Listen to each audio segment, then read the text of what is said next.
Welcome, y'all. It's Hump Day, Wednesday. Today is a special show for me. I just found out I lost one of my brothers, Tyrone Bryant, aka TBZ, aka the Hat Man. I really appreciated this dude. At one stretch, we would hang out every day. And what the fascinating thing about Tyrone is that he's about 20 years older than me. But we used to hang, share many laughs. We sold real estate together. I mean, that was my brother. He always would have an encouraging word. Great soul.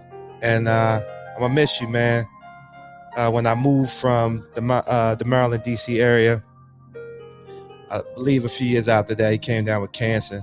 And he'd been fighting. He'd been fighting for years. And I actually got a chance to talk to him last year for a while.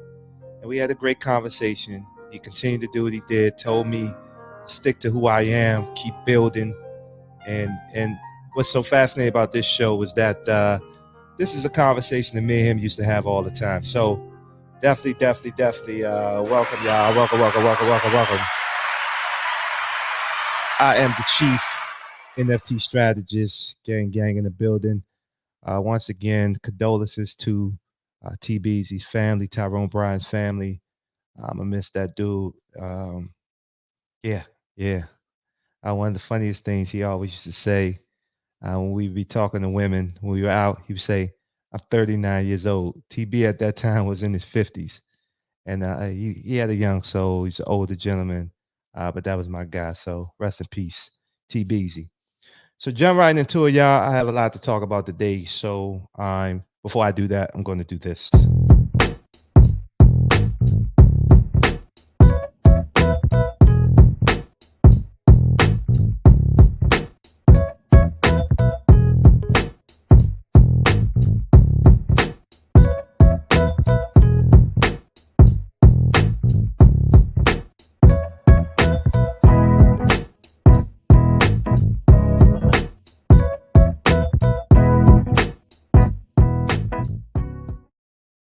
Be sure to go out and mint you a Bar Gang NFT. Excited. I actually had a meeting with the full body team today for the first time. I introduced our new CMO. Hopefully at some point I'll get her on the show and we can talk maybe body related, just life related. She's a pretty cool person. But I got a chance to get the whole team on. Well, there was a few team members missing. But anyway, it was pretty cool and excited because the body launch is coming next week. So excited about that. A lot of work. So as you could probably tell, I'm a little bit tired, but I got a lot to talk about. So be sure to mint your Bar Gang NFT. You can mint one for 0.085 ETH on the Bar Gang website, which is bargangnft.com. So excited about that. So jumping right into the topic, I want to lead off with this statement. Black churches are the single most effective way to close the Black wealth gap. I had a conversation with a friend of mine, and we were just talking about this topic. Like I said, I used to have conversations like this with Tyrone about the power and the impact of the church and the opportunities to build a community of individuals that obviously understand the importance of prosperity, but also understand the power of the Black dollar and building and putting themselves in situations where we can create those generational wealth opportunities. So yeah, Black churches are the single most effective way to close the Black wealth gap. Now, before I get into that, I used to do a podcast. One of my second shows was a show called Find Faith. So I want to play a little clip and you can kind of hear a little bit of my upbringing in the church environment. Now, moving on, I remember growing up as a kid. If I wasn't getting in trouble, I was in church. Or I was in church getting in trouble. I went to church like 5 days a week. And it seems like Sunday we put in 12-hour shifts. I sung in the choirs, went to Bible study. I was an usher, the whole shebang. And because I got in trouble all the time, I used to have to sit by my grandmother. God bless her soul. She was such an amazing woman. but he never let me sleep. So I was always forced to pay attention, although I wanted to sleep. If you think about it, if you add up all the hours spent there, I had to have learned something, especially since I couldn't sleep. Oh, and I still know every book of the Bible, and I can still repeat a lot of scriptures. Although I have a lot of weaknesses, one of my strengths is I'm very observant and I study people. I've been like that since I was a kid. While all my family members and fellow churchgoers were catching the Holy Ghost, I was sitting in the back trying to figure it all out. See, church was like a movie to me, and the script was the same week after week. Missionary Smith would sing the same songs, folks would shout on cue, and the pastor's sermon was choreographed down to a T. I feed the homeless and help the hungry. I'm going out in the highways and byways and doing what the Lord told me to do. Praise Him. Thank you, Jesus. See, I went to small black churches back then, and most of the time, and I'm willing to bet the characters were very similar from church to church. One of my biggest gripes about growing up in this environment was there seemed to be so little progress in our community. I was such a curious kid, and I always felt that we should be getting better, especially based on what we overcame. I used to think we're supposed to be improving by the day, but our people were doing the same thing week after week. And because I was in church all the time, that's all I saw. So as I got older, I tried out the bigger churches, even the mega churches, and that story was even crazier. I went from knowing everyone to dealing with the politics and seeing how the money aspect of the church worked. At least in the small churches, I thought things were authentic. When I got to the bigger ones, I saw the show for what it could be. You could go to each service and know exactly what's going to happen before it happened. Instead of the 12-hour shifts, we got 1 to 2 hour ones every other hour. So if you missed the 10 a.m. message, shouting songs, you could catch it all over again at 12 o'clock. At least I didn't have to be in church as long because I didn't have the money to keep up. Really? I kid. See, church is a business, and the sooner we understand that in our community, the better. I've always said that the profits from church should go back in the community since it's a nonprofit and tax-free. I mean, all of the members, the ones that work for the church, they should get paid. But any profits of the church, if it's really what it was intended to be, I believe that money should go back to the community. But I understand that's not the capitalistic way. I'm really rich. Now, I hope y'all don't think I hate church. I'm just not the biggest fan of religion. One of my biggest takeaways was how people made me feel. I remember the righteous folks wasn't the nicest folks. I would get more love from people who never went to church. I mean, the ones who didn't even own a Bible. At the end of the day, I think we're all spiritual. We need a little help, so church serves its purpose in that. That's it. You kind of got an idea of my upbringing. I went to church a lot. I studied a lot of the people I interacted with on a day-to-day because I didn't just go to church on a weekly basis. I went on a daily basis. I was in the on the usher board, was in the choir, um, and then obviously Bible study. There's some other things I'm missing, but I was in church damn near every day. And then on Sundays, we were in church all day. So I have a little bit of experience to bring to the table when we're talking about this topic. So I just wanted to share that podcast. I believe that's from 2018. I believe 2018 when I recorded that. But yeah, like I said, with my old podcast, I just used to do a lot of little funny things to add to the dialogue. But yeah, but as I mentioned, let me say that statement one more time. Black churches are the single most effective way to close the black wealth gap. Now, if I was a pastor, I mean, obviously, you focus on the spiritual piece. But like I said in that podcast, I think we need to accept the churches are businesses. And if we're really about the community that we preach to and entertain on a week to week basis, I think that we should be offering some services that help them generate wealth, not only for themselves, but for future generations. So I listed 5 different things that I would do if I were a pastor and I was really trying to help my congregation excel from a financial perspective. Number one, I would work to help them increase home ownership. Now, there's a couple of different ways to buy a home, right? You have good credit, you get a loan, and you buy a home. And obviously, if that's what you've done and you've been able to accomplish, congrats, because you're going to get a lower interest rate. And Well, crazy right now that the home prices are so high. But as the pastor, as the leader of this organization, I would make sure that there were home ownership classes. I would not only teach that way of purchasing a home, meaning having good credit and purchasing a home with low interest rates. Hopefully, I would also teach how to buy fixer uppers. I would teach as far as putting your money together and buying houses for cash, because one of the things that I really think we need to focus on is not being so reliant on debt, even if you got a good credit score. So, and once again, you know, every church is in different neighborhoods and different cities all over the world. I wouldn't necessarily focus on one way to do things. I would teach them multiple ways.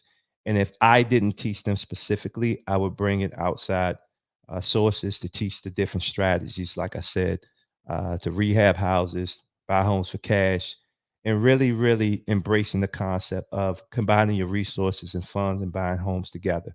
So that would be the first thing. The second thing, which I hope, I mean, I don't really go to church right now. So I hope they're doing this right now. But the second thing that I would do is I would hold workshops and seminars to teach people how to buy life insurance and long term care insurance.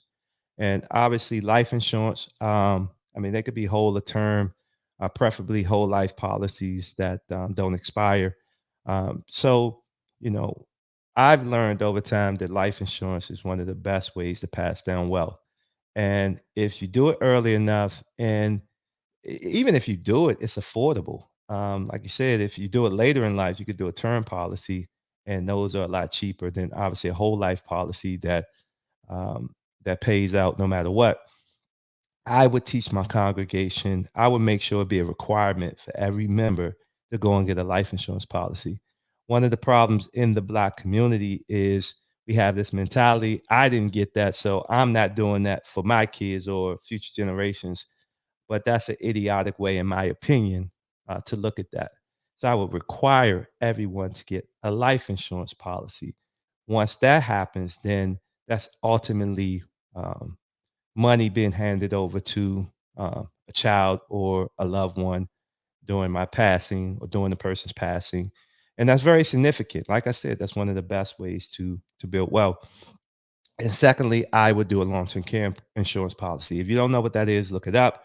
But long-term care insurance is basically a policy that as you get older, you'll actually have funds coming in that you can actually use to get help to take care of you. If we're fortunate, we will get older and we will need someone to take care of us. And that should not be the responsibility of the kids, neighbors, and a lot of people think it's going to be the government to help. They don't pay for services like that. It's called activities of daily living. Long-term care insurance policies cover that. And it's important, like I said, because one of the biggest burdens as we get older is having to take care of a loved one or the loved one needing the care and no one to be there to help them. So, life insurance policy, long term care insurance policy, there will be workshops, and I would even make it a requirement for the congregation to have those things. And like I said, if you do them early enough, they're very, very cheap. The third thing I would do is obviously, you guys know if you listen to me, my focus is on business ownership. So I would have seminars, workshop, online classes where we're teaching home ownership. We're teaching people how to set up an LLC, S corp, C corp. We're offering tax preparation classes, not just for personal taxes, but also business taxes. And I think this is a significant. Yeah, a lot of people are not necessarily ready to be a business owner, but I think if you teach them the basics, they're a little bit more prepared when they do get the confidence to jump out there and be a business owner. So I would offer classes for that. And once again, you can make it like college. Like there's a requirement. I'm not necessarily saying you kick people out of the church, but I think that there should be some ground rules, right? You come here every day. I'm supposed to be helping you. Yeah, sure, I could pray for you, but I need to offer you something. I expect something from you. You pay me tithes. You contribute to the things that we're working on. The expectation is you should expect something from me, And that's not just the prayer, and that's not just being your spiritual leader. It should be, I'm actually providing you something that's going to help you in your individual life. The next thing I would do is teach investment courses. Now, as I've stated in shows, I'm not big into the stock market at this moment, but you certainly could teach about stocks, mutual funds, um, and things like that, index funds, safe investments.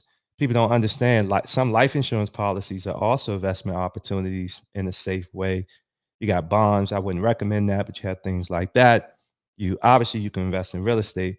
So there's a ton of different things that you can teach. So once again, I could teach it myself, or I can have others come in and teach the people, the congregation, those things. And in addition to that, I would really, really uh, teach about, I would teach individuals not just to invest in these things that you don't know much about, like stocks and certain things like that, but I would also teach them how to invest in each other, right? Because if someone really picked up on the investment course that was taught and they're buying homes for cash, you may want to invest in them. Or someone has a really good business idea, you may want to be the ones that you and the group put some money together and invest in their business instead of them having to go to an outside investor. So once again, investing wouldn't just be in these external things that you don't know much about. It would be investing in each other. And then the last thing is the title of this show, NFT. Now, there are 5 major things that make a good NFT project. One is good artwork. What I would do as a pastor, I would run competitions with my congregation, depending on how big the church is. I'm sure there are a lot of artists in the congregation, um, and I would run a competition to see who would be the actual artist for the NFT collection for my church. Um, and then from there, we've had judges and all of that. It wouldn't just be me solely make a decision. It would be me with collectively with my leadership team. I'm not sure what it's called in church, but leadership team, and we would pick the winner. And from there, we would generate the art.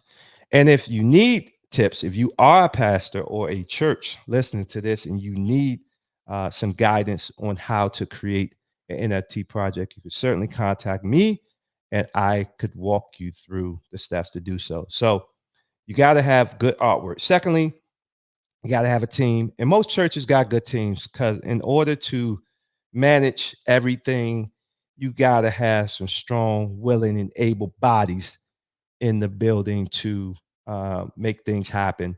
So that same team could work on the NFT project, or you can assign people specifically for that.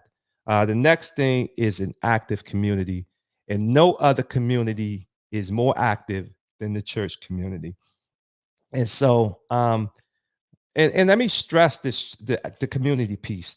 In my experience, what makes an NFT project have a lot of success is the community. And like I said, one of the reasons why I even thought of this idea is because church people go every week. They're consistent. They're consistent with the money they put in. They're consistent with their attendance. They're supportive of the efforts of the pastor and the individuals involved in the leadership team. So the community is already very strong. And then of course there would be more effort to build up the NFT community. Um, but yeah, strong community. Next is obviously constant development. So how I would frame this NFT project, look at it like this: the church is always trying to raise money for something. When I was coming up, it was always they needed money for a building fund, whether that was to build on top of the church, uh, build out on the church, get another building, um, expand, get more books, anything. There's always something that the church needs more money for. So the NFT, the money that the church raises from its congregation to do these things, that's how they raise their funding from the congregation. But the key is now they are creating an investment opportunity for all of their members. So as you have that constant development and the project is continuing to evolve and get better and better and better, there's opportunity for the value of your NFT to go up, up, up. So now, since individuals in the church are investing in the church anyway with the building fund, now they're investing in the NFT project. The money from the NFT project, the church actually raises the money to afford the things that they're doing. And as the project evolves and get better, the individual church members are benefiting and everyone wins. So really think about that. Everyone wins. And remember, I talked about those 5 things that I would teach. You're covering one right now. You're covering an investment opportunity that could potentially be lucrative depending on how good the leadership is and how much the project advances. So, and then you could get the church members involved. Like you can put them on the board. You can give them decisions to vote on aspects of what do you do next. And it's like you're involving them. And if you don't want to involve them as much, that's on you. But I mean, there's opportunities in order to help the project grow in value and grow in all of the development cycles. Um, yeah, you can get them involved or not. So, and then lastly, you got to market, and obviously the churches are really good at marketing. That's how they fill um, their places up on a week to week basis. Now they're doing, they not now they do it virtually as well. So the marketing could be covered with all of the other things that you're already doing. So once again, I truly, truly, truly believe that an NFT project would be amazing, especially for the Black churches. And once again, with the focus on closing the Black wealth gap. I think that if you really cover those 5 areas that I talked about earlier, and then you incorporate this NFT, you're creating a lot of different opportunities for Black to make money now and generate.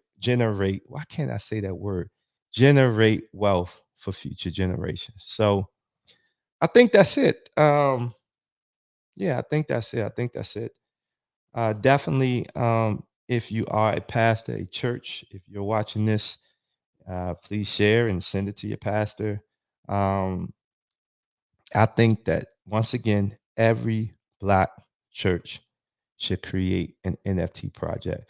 And a couple things I didn't talk about with the NFTs. Obviously, you got to understand smart contracts. You got to understand the blockchain. And if you need some guidance, you can contact me. I'm sure there's other experts out there as well, but I'm available to guide you through the process of setting up an NFT for your church. And I'm not saying this to promote me as an NFT strategist. I'm saying this because I believe that every church should be doing this and should have been doing this already. Because as I've stated in past shows, NFTs, when done right, is one of the best ways to build wealth, maybe in the history of opportunities and ways to build wealth. So chew on that. All right, but anyway, y'all, I think that is it. Let me send my condolences again to the family of T. Beasy, my brother. If you saw me at Jasper's in Largo, Maryland, back in my real estate days, you would always see TB, my brother. Damn. I mean, we all got to go one day. To be totally honest with you, I'm not sad, man. TB been fighting for a long time. TB lived an amazing life, and I miss him. And I felt a certain way because I did move away, and yeah, I moved away, and he got sick a little bit afterwards. So I was able to talk to him recently. I did see him, not the last time, but a couple times before that when I came home. So I'm gonna miss him. Once again, condolences. And yeah, I mean, this fits right into what we're talking about with the show. We all got to go one day, and we need to be building for future generations. And so I'm going to miss you, brother. I love you. And I'm out of here. Peace.